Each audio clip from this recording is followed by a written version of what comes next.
Hello friends, नमस्ते। You're welcome to my YouTube channel. इस video में आप सीखने जा रहे हैं हिंदी ग्रामर में, हिंदी व्याकरण में कारक किसे कहते हैं। कारक की परिभाषा या सर्वनाम के जिस रूप से वाक्य के अन्य शब्दों के साथ उसके संबंध का बोध होता है उसे कारक कहते हैं। कारक का शाब्दिक अर्थ होता है करने वाला या क्रिया को पूरा करने में साथ देने वाला। अब इस वाक्य में यहाँ पर क्रिया है बनाया, माँ ने खाना बनाया, और इसका साथ देने के लिए करता है माँ ने। किसने खाना बनाया? माँ ने। तो यहाँ पर जो चिन्ह है, कर्ता कारक का जो चिन्ह है वो है ने। आगे आप सीखेंगे कि कारक कितने प्रकार के होते हैं और उनके चिन्ह। आसान शब्दों में अगर कारक की परिभाषा बताना चाहूँ तो वह होगी कि संज्ञा या सर्वनाम को क्रिया से जोड़ने वाले चिन्ह ही कारक कहलाते हैं। संज्ञा या सर्वनाम को क्रिया से जोड़ने वाले चिन्ह, तो क्रिया को सर्वनाम से जोड़ने वाले या फिर संज्ञा से जोड़ने वाले चिन्ह जो कि शब्द के रूप में प्रयोग में लाए जाते हैं। जैसे यहाँ पर उदाहरण के लिए पिताजी हवाई जहाज से मुंबई पहुंचे, तो से है कारक जो क्रिया को संज्ञा से जोड़ रहा है।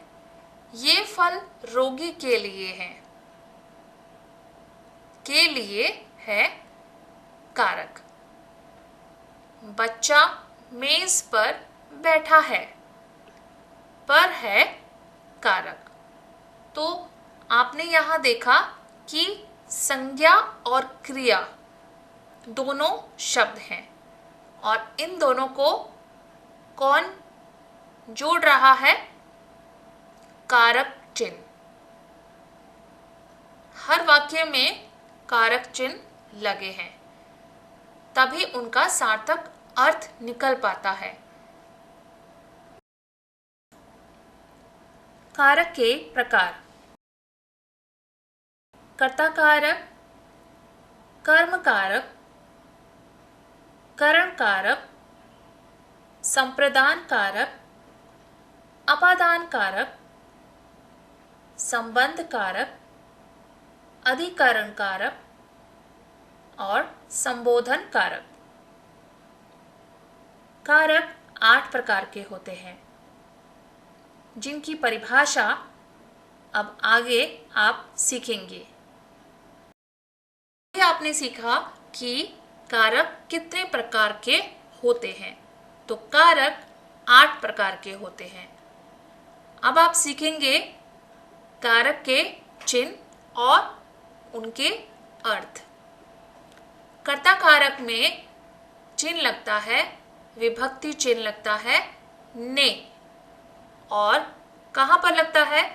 काम करने वाला। कर्ता कारक में होता है काम करने वाला, मतलब जो क्रिया को करता है। ठीक है, जैसे अभी आपने सीखा था माँ ने खाना बनाया, तो वहां पर कर्ता कौन था? माँ। ठीक है, तो किसने काम किया? माँ ने। तो माँ जो थी वो थी कर्ता कारक, इसलिए वहां पर विभक्ति चिन्ह लगा ने। कर्म कारक, तो कर्म कारक कौन सा होता है? जिस पर काम का प्रभाव पड़े, जिस पर काम का प्रभाव पड़े, मतलब जो क्रिया हुई है उसका प्रभाव पड़े। जो क्रिया हुई है, जो काम हुआ है, उसका उस पर प्रभाव पड़ता है, तो वहां पर लगता है को।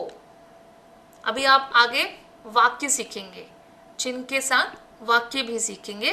तो अभी आप जान लीजिए कि विभक्ति चिन्ह कौन से हैं, प्रत्येक कारक के विभक्ति चिन्ह कौन से हैं और अर्थ कौन से हैं। करण कारक, करण कारक का अर्थ है जिसके द्वारा कर्ता काम करे। कर्ता कौन है? जैसे माँ ने खाना बनाया, माँ ने खाना बनाया। अब यहां पर किसके द्वारा बनाया वो नहीं था, इस वाक्य में किसके द्वारा बनाया नहीं था। तो माँ ने, अगर हम बोलें कि माँ ने सेब काटा, किससे काटा? माँ ने चाकू से सेब काटा। तो जो चीज का प्रयोग किया जाता है क्रिया को करने के लिए, वहां पर लगता है से या फिर द्वारा। तो जिसके द्वारा कर्ता काम करे। ठीक है। संप्रदान कारक, जिसके लिए क्रिया की जाए। जैसे आपने अपने फ्रेंड के लिए, दोस्त के लिए काम किया, तो आपने दोस्त के लिए किया तो क्या आया? के लिए। तो दोस्त क्या है? आपका संप्रदान कारक, तो इसलिए वहां पर क्या आएगा?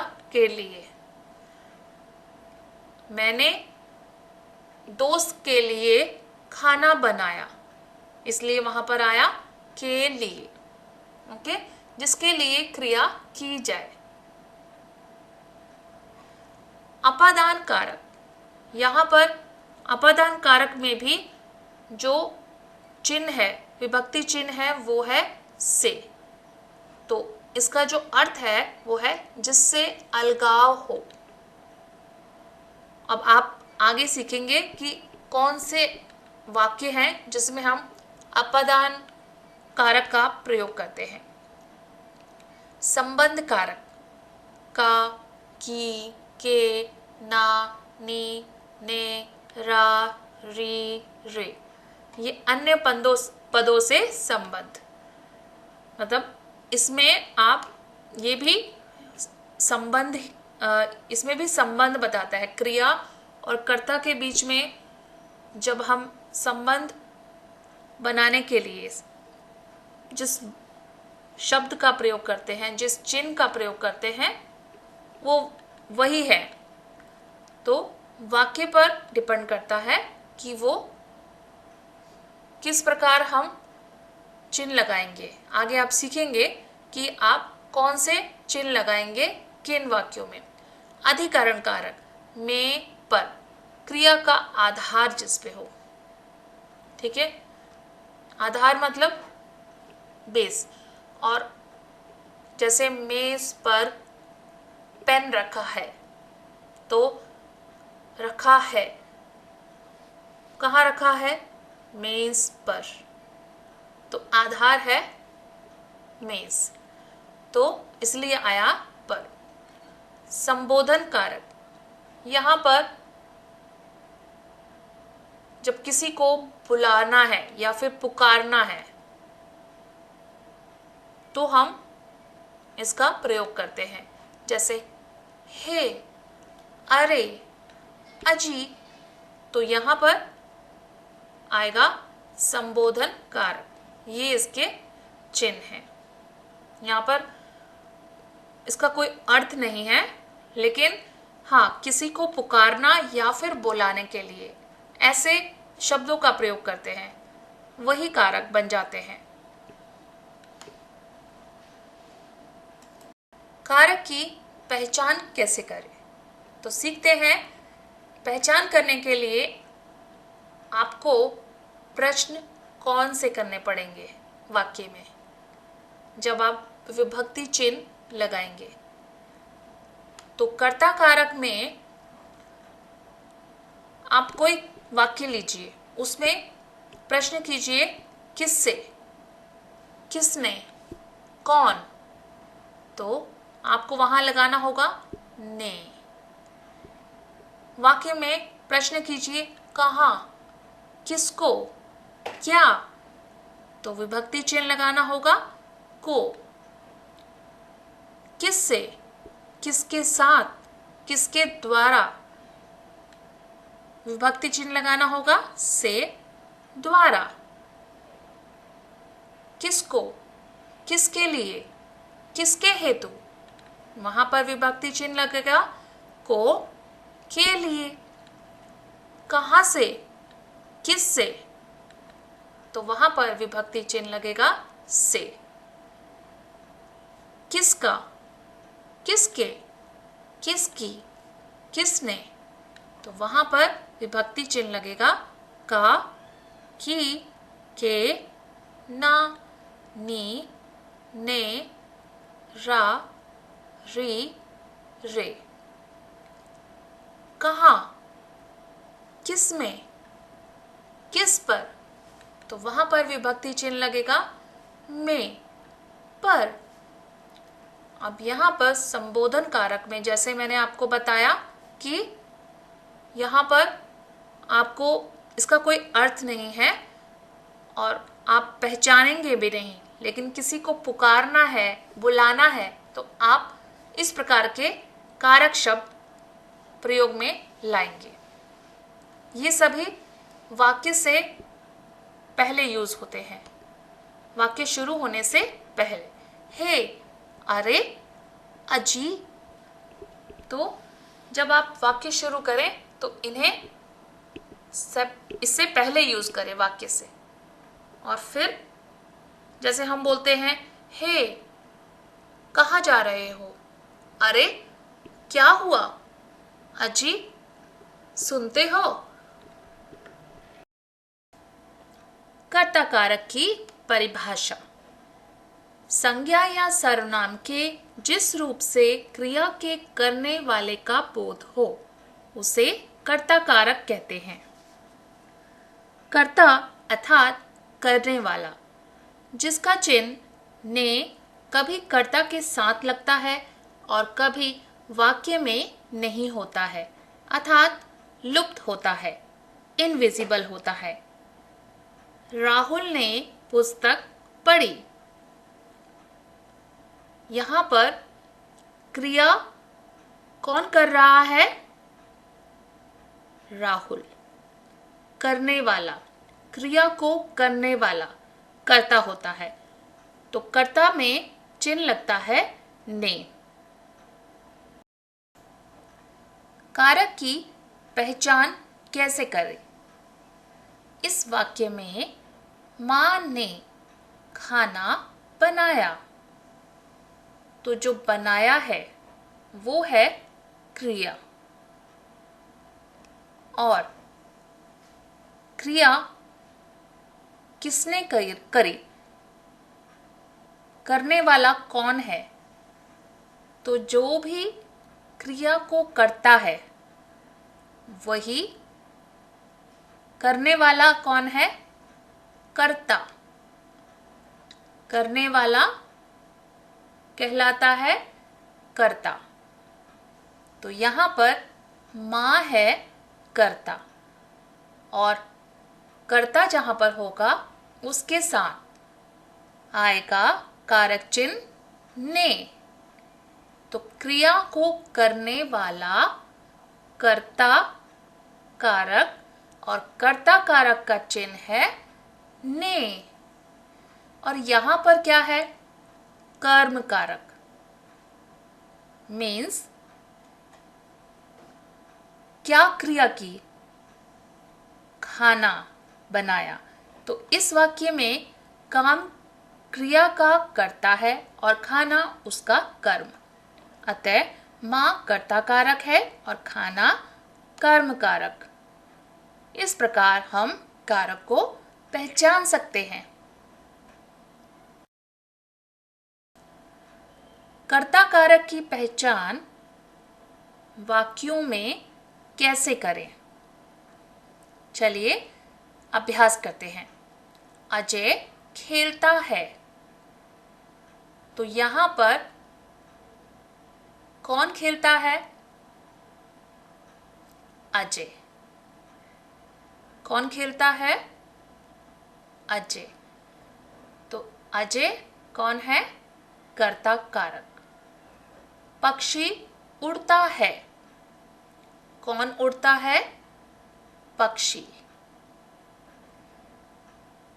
अध्यापक ने विद्यार्थियों को पढ़ाया, किसने पढ़ाया? अध्यापक ने। अध्यापक ने।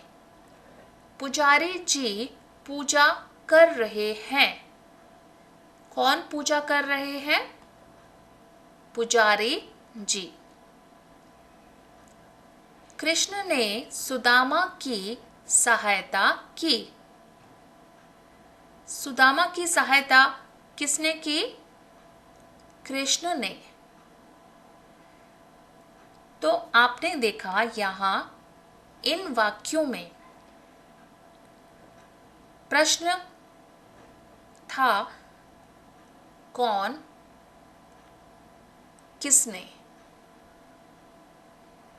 तो जहां पर कौन होगा वहां पर ने इनविजिबल है, और यहाँ पर जहां पर किसने प्रश्न आया वहां पर ने कर्ता कारक का चिन्ह आया।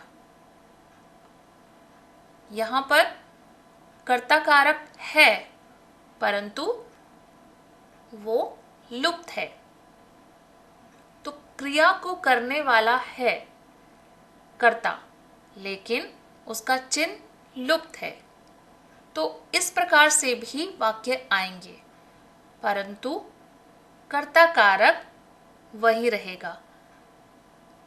आपको पहचानना है कि प्रश्न के माध्यम से कि इसमें कर्ता कारक है कि नहीं है। आपको क्रिया और संज्ञा या सर्वनाम के बीच में जो संबंध स्थापित कर रहे हैं ऐसे शब्द, उनके माध्यम से जानना है कि इसमें कौन से कारक है। कर्म कारक की परिभाषा। क्रिया का प्रभाव, क्रिया का इफेक्ट जिस संज्ञा या सर्वनाम शब्द पर पड़ता है उसे कर्म कारक कहते हैं। कर्म के साथ को विभक्ति आती है, जो कारक चिन्ह है वो है को। इसकी यही सबसे बड़ी पहचान होती है। कभी कभी वाक्यों में को विभक्ति का लोप भी होता है, मीन्स को नहीं लिखा जाता वाक्य में। जैसे कि कर्ता कारक में आपने देखा कि ने लुप्त होता है, ऐसे ही कर्म कारक में भी कभी कभी वाक्यों में को विभक्ति का लोप होता है। उदाहरण में देखते हैं कि गोपाल ने राधा को बुलाया। अब यहाँ पर कर्ता कर्म कर रहा है, क्रिया कौन कर रहा है? गोपाल। गोपाल ने बुलाया, किसको बुलाया? राधा को। तो क्रिया किसने की? कर्ता ने की, गोपाल ने। कर्ता ने क्या कर्म किया? राधा को बुलाया। इसलिए यहां पर को विभक्ति आएगी। आप हमेशा ध्यान रखना, जब भी कर्ता कोई कर्म करता है, कोई कार्य करता है जिसका प्रभाव क्रिया पर पड़ता है, वहां पर विभक्ति आएगी को। वाक्यों के माध्यम से कर्म कारक को समझते हैं। कृष्ण ने कंस को मारा, क्रिया है मारा। किसने मारा? कृष्ण ने। कृष्ण ने क्या किया? कंस को मारा। तो कंस को है आपका, कंस को है आपका कर्म कारक। माँ बच्चे को सुला रही है। क्या कर रही है? माँ बच्चे को, किसको? बच्चे को सुला रही है। तो बच्चे को आएगा कर्म कारक। पिताजी ने पत्र लिखा। अब यहां पर को कारक नहीं है, यहां पर को लुप्त है, परंतु फिर भी कर्म है, क्योंकि कर्ता ने ये कर्म किया है। पिताजी ने क्या लिखा? पत्र। तो पत्र है कर्म कारक। कबीर पुस्तक पढ़ रहा है। यहाँ पर भी को का अभाव है, परंतु फिर भी ये कर्म कारक है। कर्ता का कर्म, पुस्तक पढ़ रहा है। पुलिस ने चोर को पकड़ा। पकड़ा क्रिया किसने? पुलिस ने। कर्ता किसको? चोर को। तो जो भी कर्ता ने काम किया उसमें को आता है, वही कर्म होता है। तो चोर को हुआ कर्म कारक। ध्यान देने योग्य बात बताती हूँ। कहना और पूछना के साथ से प्रयोग होता है, इनके साथ को का प्रयोग नहीं होता है। रोहन ने राहुल से कहा। अब यहां पर जो क्रिया है, कौन कर रहा है? कर्ता रोहन ने। क्रिया किसने की? रोहन ने। क्या क्रिया की? राहुल से कहा। तो ये उसका कर्म है, इसलिए यहां पर को लगाकर आप गलती नहीं करना, क्योंकि यहां पर उसने कहा है। मां ने सुनील से पूछा। यहां पर भी से का प्रयोग हुआ है। यहां पर मां ने पूछा है और यहां पर रोहन ने कहा है। तो कहना और पूछना के साथ से का प्रयोग होगा, लेकिन वो कर्म कारक होगा। करण कारक की परिभाषा। करण का शाब्दिक अर्थ साधन है, जिसकी सहायता से कोई कार्य किया जाए, उस संज्ञा को करण कारक कहते हैं। करण कारक के साथ से अथवा द्वारा विभक्ति आती है। बालक गेंद से खेल रहे हैं।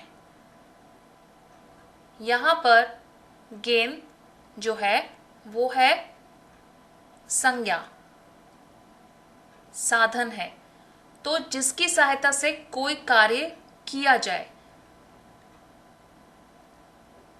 खेल रहे हैं क्रिया है, और किससे खेल रहे हैं? गेंद से। यहाँ पर आप प्रश्न कर सकते हैं वाक्य में कि बालक किस से खेल रहे हैं, तो जो उत्तर में आएगा वो आएगा गेंद से, तो वह होगा करण कारक। और करण कारक का जो चिन्ह है वो है से या फिर द्वारा।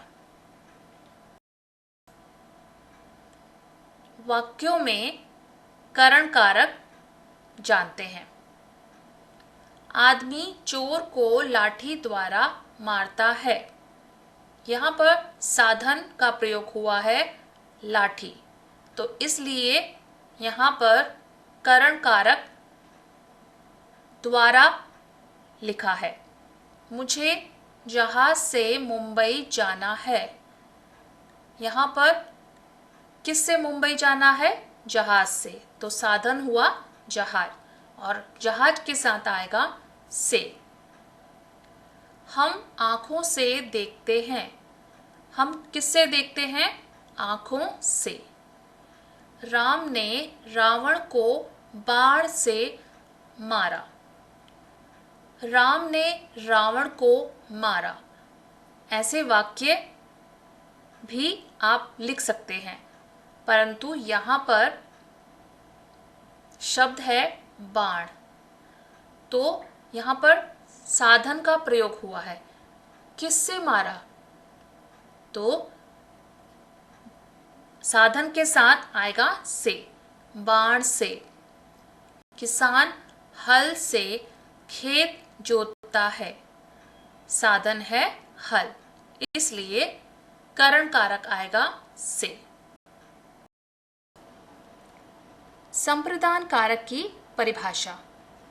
संप्रदान का अर्थ देना होता है, जिसके लिए कोई कार्य किया जाए अथवा कर्ता जिसके लिए कोई कार्य करता है, उसे संप्रदान कारक कहते हैं।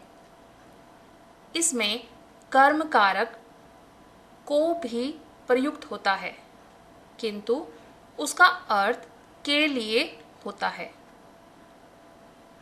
वाक्य में किसको, किसके लिए, किसके हेतु अगर हम लगाएंगे तो आपको ज्ञात होगा कि फिर आपको संप्रदान कारक का चिन्ह लगाना है, जो है के लिए।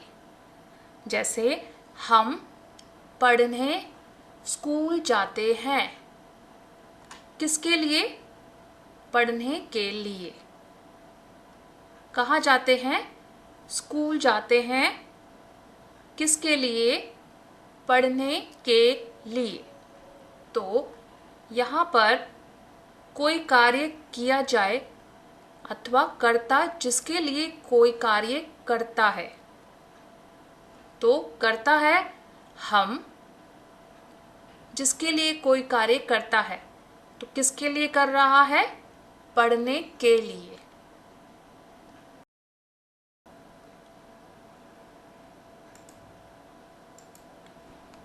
संप्रदान कारक के लिए कुछ उदाहरण देखते हैं। मैं माँ के लिए चाय बना रही हूँ। किसके लिए? माँ के लिए। चाय बना रही हूँ, क्रिया बना रही हूँ, और कौन बना रहा है? मैं, संज्ञा। तो यहाँ पर आप देखेंगे कि देने का भाव है, तो माँ के लिए देने का भाव है। मैं माँ के लिए चाय बना रही हूँ, तो माँ के लिए संप्रदान कारक आएगा और वहाँ माँ के साथ आएगा के लिए। हम रूबी के लिए उपहार लाए हैं। किसके लिए उपहार लाए हैं? रूबी के लिए। तो रूबी के साथ आएगा के लिए संप्रदान कारक का चिन्ह। महिला ने भूखे को भोजन दिया। किसको भोजन दिया? भूखे को। अब यहाँ पर जैसा आपने परिभाषा में देखा था कि को भी संप्रदान कारक में ही आता है। इसके लिए आप को यूज करेंगे जहां पर आपको देने का भाव दिखे वाक्य में। महिला ने भूखे को। किसको? भूखे को।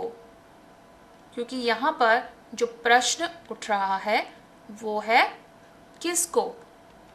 भूखे को। दिया है। अभय ने सुमित को गाड़ी दी। तो यहाँ पर भी दिया है, किसको? सुमित को। माँ बच्चे के लिए खिलौने लाई। किसके लिए खिलौने लाई? बच्चे के लिए। तो इन सभी वाक्यों में आपने देखा कि देने का भाव है। तो जहाँ पर भी देने का भाव होगा वहाँ पर के लिए आएगा, और जो करता है वो जो कर्म करेगा, जिसके लिए करेगा, उसके साथ के लिए आएगा। ये आप ध्यान रखेंगे।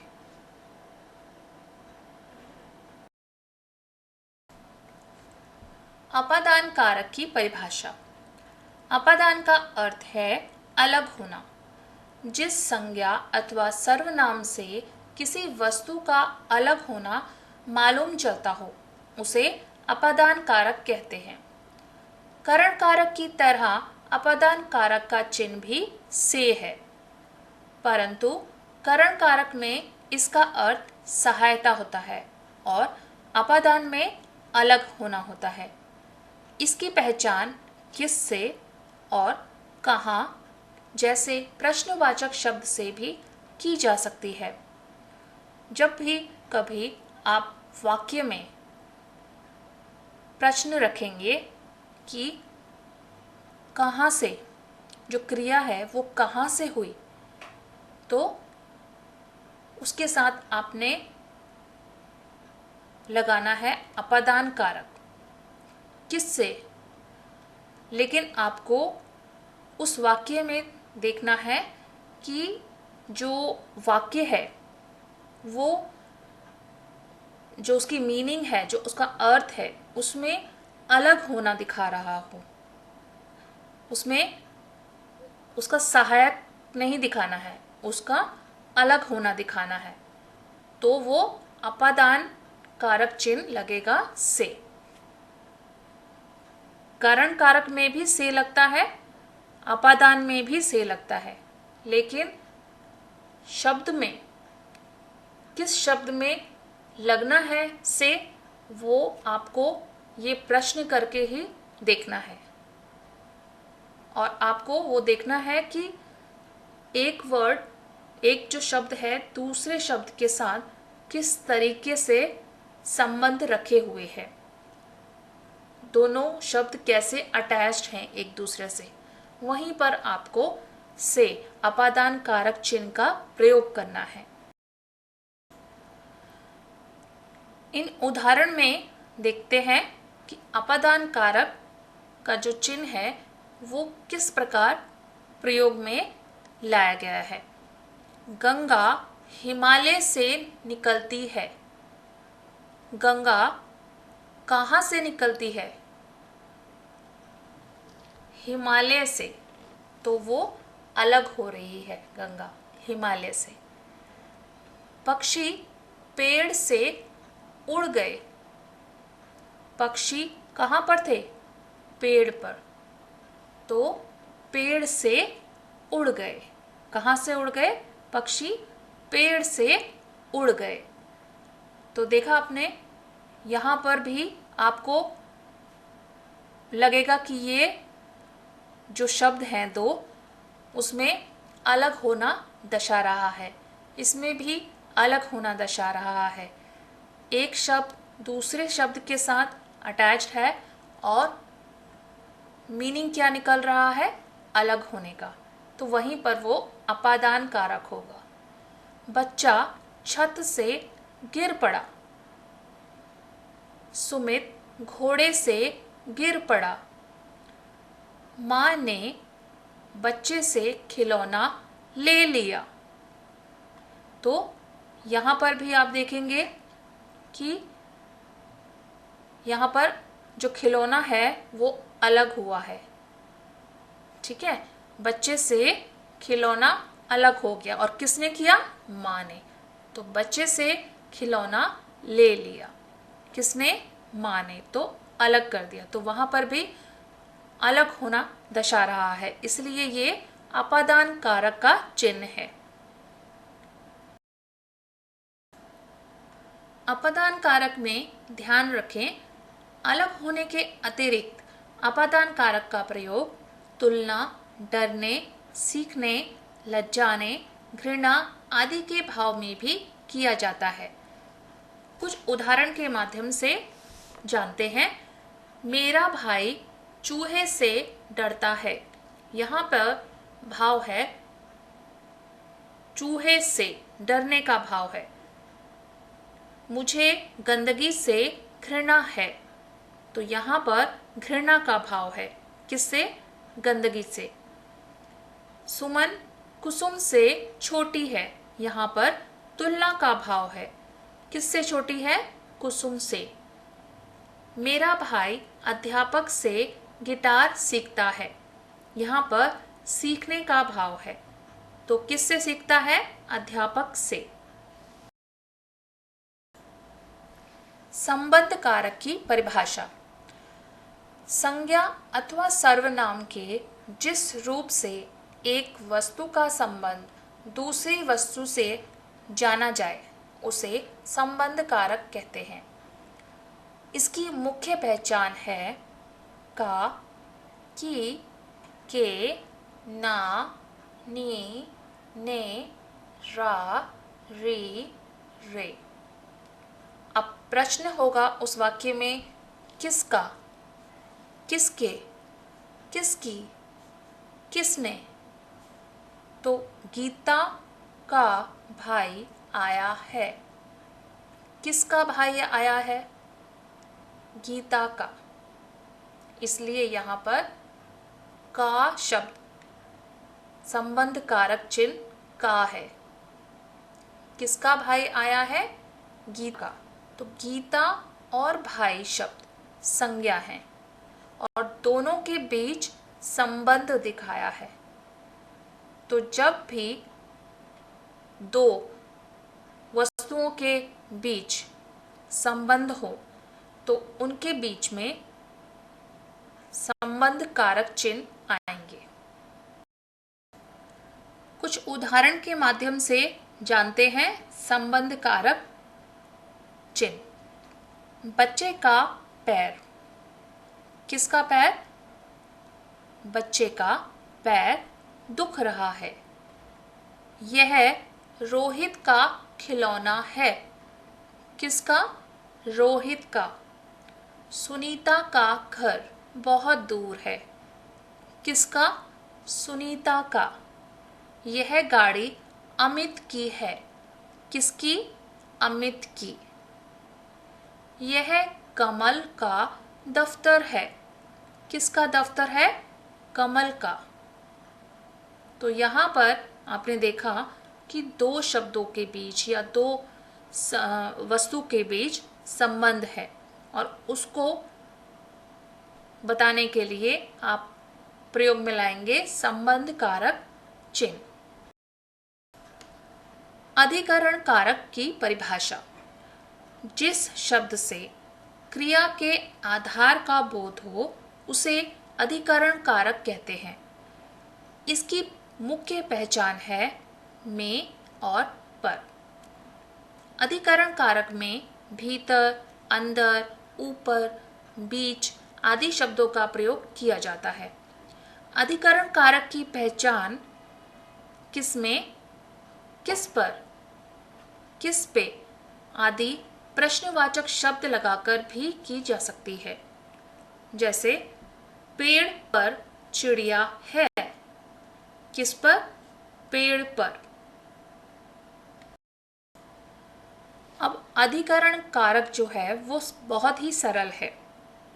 आप वाक्य में आसानी से इसका प्रयोग कर सकते हैं, में और पर।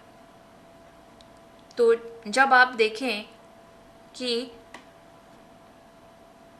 वाक्य में आप प्रयोग करेंगे कि प्रश्न करेंगे किस पर, किस में, तो आपको वहाँ पर अधिकरण कारक के चिन्ह लगाने हैं।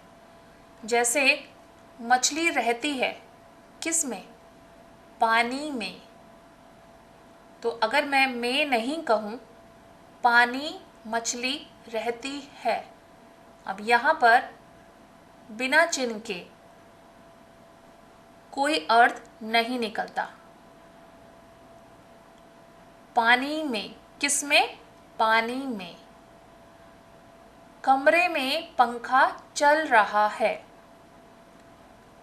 पंखा चल रहा है किस में? कमरे में। फूलों पर भंवरा मंडरा रहा है किस पर? फूलों पर।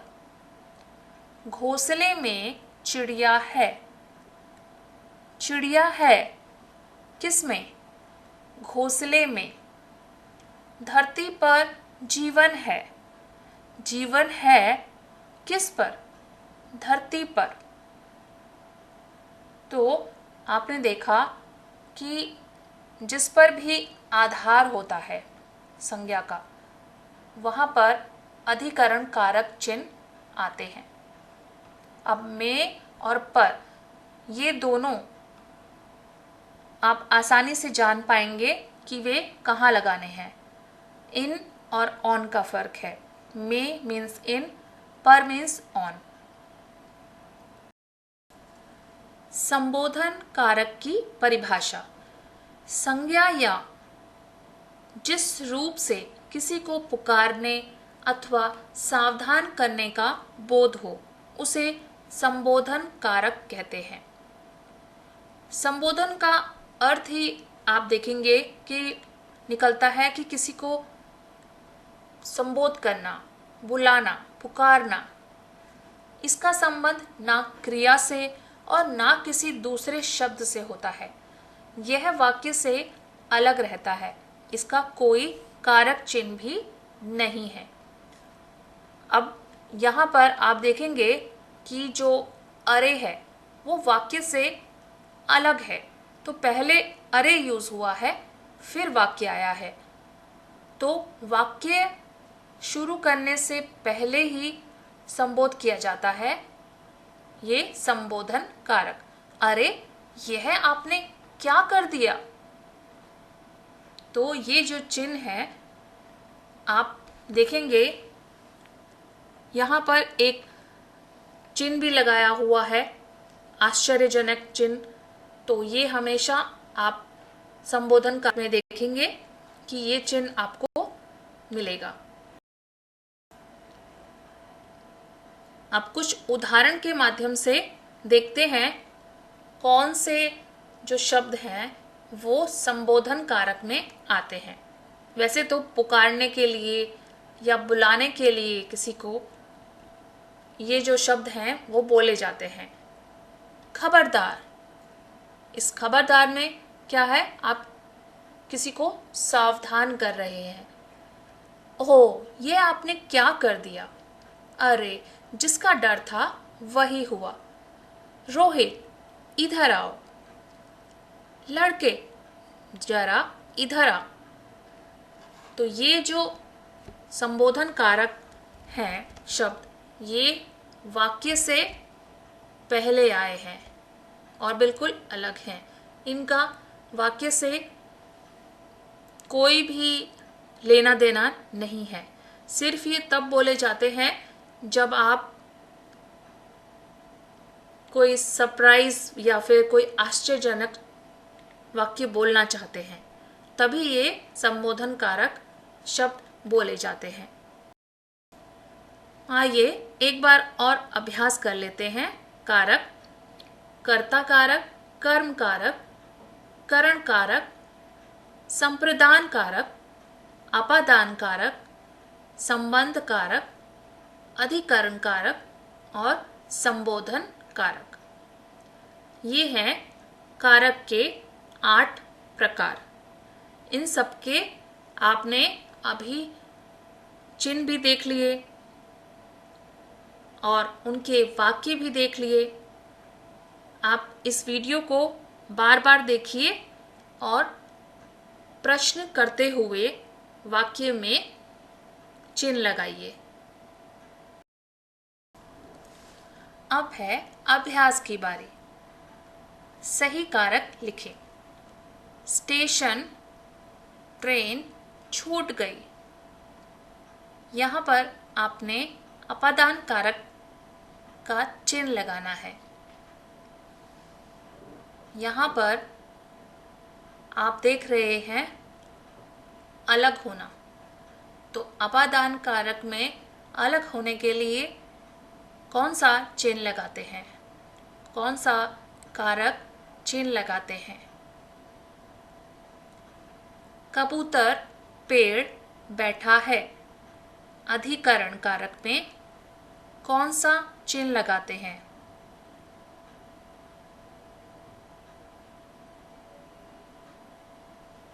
बिल्ली दूध ले आओ। संप्रदान कारक में कौन सा चिन्ह लगाते हैं। सही उत्तर है स्टेशन से ट्रेन छूट गई। यहाँ पर इस वाक्य में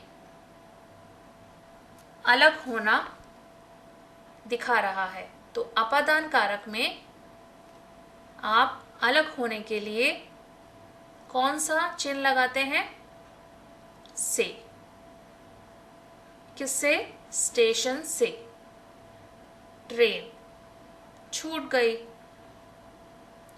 कबूतर पेड़ पर बैठा है। अधिकरण कारक में क्या होता है? किस पर? पेड़ पर, तो चिन्ह है पर।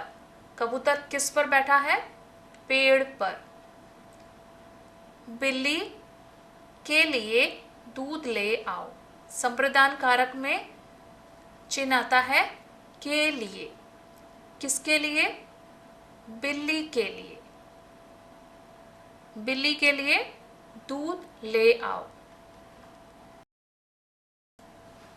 यह कहानी है लालची शेर की, ग्रीडी लायन। अब इस स्टोरी में, इस कहानी में कारक नहीं है, तो हमें सही कारक चिन्ह लगाने हैं। मैं ये स्टोरी, ये कहानी पढ़ती हूँ, साथ साथ आप भी पढ़िए और देखिए कि यहाँ पर कौन से कारक चिन्ह लगेंगे। एक दिन की बात है, गर्मियों के दिन थे। एक शेर को बहुत भूख लगी थी, इसलिए वह खाना ढूंढने के लिए जंगल में इधर उधर घूमने लगा। कुछ देर बाद घूमते हुए शेर की नजर एक खरगोश पर पड़ी, किंतु शेर ने खरगोश को खाने के बदले छोड़ दिया, क्योंकि शेर को वह खरगोश बहुत ही छोटा लगा। फिर शेर थोड़ा आगे गया और उसकी नज़र एक हिरन पर पड़ी। वह हिरन बहुत मोटा ताज़ा था, जिसके बाद शेर ने उसका पीछा किया, पर क्योंकि वह काफ़ी देर से खाना खोज रहा था, तो वह बहुत थक गया था, जिसके कारण वह हिरन उसके पकड़ में नहीं आया। जब शेर को खाने को कुछ नहीं मिला, तो तब वह निराश होकर उसी खरगोश को खाने के विषय में सोचने लगा। और शेर जब वापस उसी स्थान पर गया तो उसे वहाँ पर कोई भी खरगोश नहीं मिला और अब शेर काफी दुखी हुआ और उसे पछतावा हुआ। तो देखा फ्रेंड्स, इस कहानी में सही कारक का प्रयोग करने से कहानी समझ में आती है।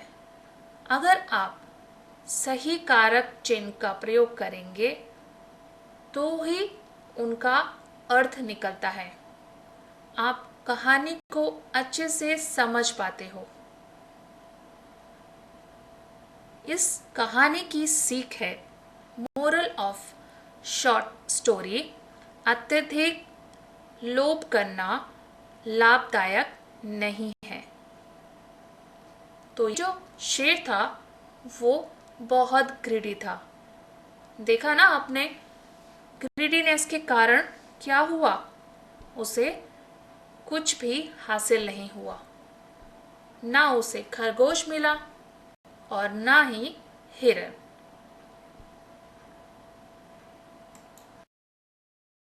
Thank you friends for watching my video. Please subscribe my channel for more videos. Bye bye.